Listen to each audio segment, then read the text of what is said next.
KSRTC ordinary ബസ്സുകളിൽ സ്ത്രീകൾക്ക് സൗജന്യ യാത്ര അനുവദിക്കുന്ന പ്രിയദർശിനി പദ്ധതിക്ക് കോട്ടയം ജില്ലയിൽ തുടക്കം. യാത്രയിൽ പങ്കുചേർന്നും മധുരം വിതരണം ചെയ്തും പല കേന്ദ്രങ്ങളിലും വനിതകൾ ആദ്യ ദിനം ആഘോഷമാക്കി. ജില്ലാതല ഉദ്ഘാടനം കോട്ടയം കെഎസ്ആർടിസി ബസ് സ്റ്റാൻഡിൽ നിയമസഭാ സ്പീക്കർ തിരുവഞ്ചൂർ രാധാകൃഷ്ണൻ നിർവഹിച്ചു. കുമരകം വഴി ചേർത്തലയ്ക്ക് സർവീസ് നടത്തുന്ന ഓർഡിനറി ബസ്സിലെ യാത്രക്കാരിക്ക് അദ്ദേഹം 0 ടിക്കറ്റ് കൈമാറി. പ്രിയദർശിനി പദ്ധതി മാതൃകാപരമാണെന്ന് അദ്ദേഹം പറഞ്ഞു. നമ്മൾ കാണുന്ന ഈ മാറ്റം നമ്മളുടെ കത്തടിച്ചു വിട്ടതുപോലെയല്ലേ നമ്മളുടെ സ്ത്രീകളെല്ലാവരും വണ്ടിയിൽ ഇപ്പോ വന്ന് കയറുന്നത്. അവർക്ക് 1 ടിക്കറ്റ് ഉണ്ട്, അവർക്കുള്ളത് 0 ടിക്കറ്റാണ്. എത്ര ആളുകൾ യാത്ര ചെയ്തു എന്നുള്ളതിന്റെ കണക്കെടുക്കുന്നതിന് വേണ്ടി മാത്രം ഒരു 0 ടിക്കറ്റ് അവർക്ക് കൊടുക്കുകയാണ്. അവർക്ക് പോകാൻ പറ്റുന്ന സ്ഥലത്ത് പോകാൻ പറ്റും. അവർക്ക് എല്ലാവിധ സൗകര്യം കൊടുക്കും.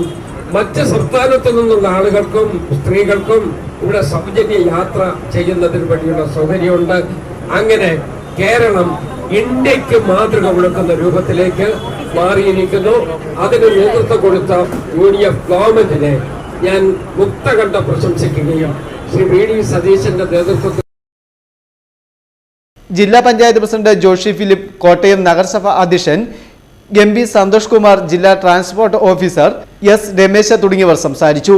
കോട്ടയം ഡിപ്പോയിൽ 22 ഓർഡിനറി സർവീസുകളാണ് സ്ത്രീകൾക്ക് സൗജന്യ യാത്രാ സൗകര്യം ലഭ്യമാകുക.